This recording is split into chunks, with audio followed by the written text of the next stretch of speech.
is Sigmund Freud? Sigmund Freud in 1856 to 1939 was the founding father of psychoanalysis, a method for treating mental illness and a theory explaining human behavior.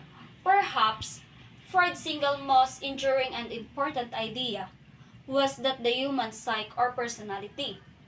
Freud's personality theory 1923 saw the psyche into three parts. The first part is id. The first part of this theory is the id. Id is the unconscious, impulsive part of the psyche that responds to basic urges and desires. It is a primitive, illogical, and fantasy-oriented, operating on the pleasure principle.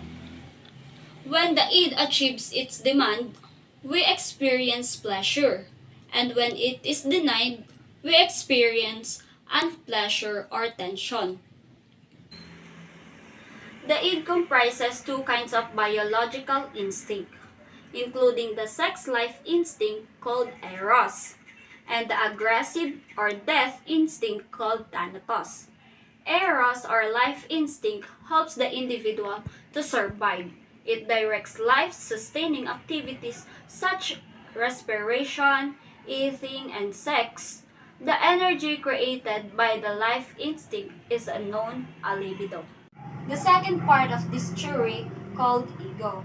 Freud's ego is an irrational part of the psyche that mediates between the instinctual desires of the id and the moral constraints of the superego, operating primarily at the conscious level.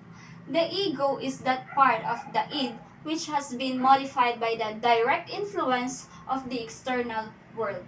The ego is the conscious part of person's personality, mediating between the unrealistic id and the real external world.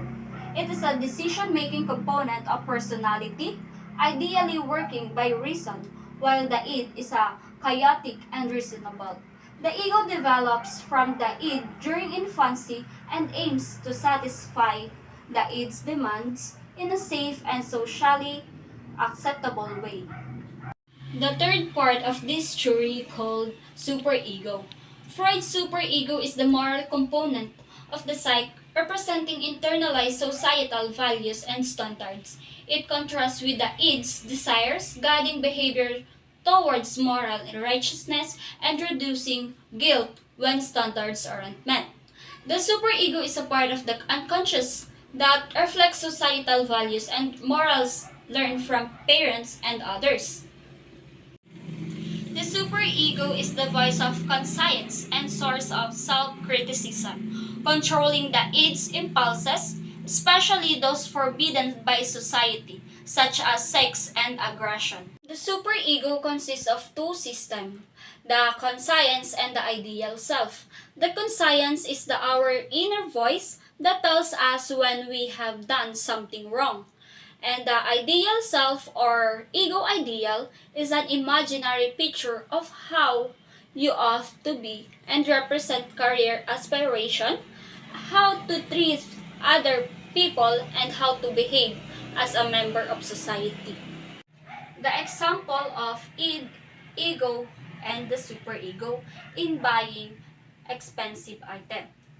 The id said, I want this luxury bag now because it's stylish and will make me feel good.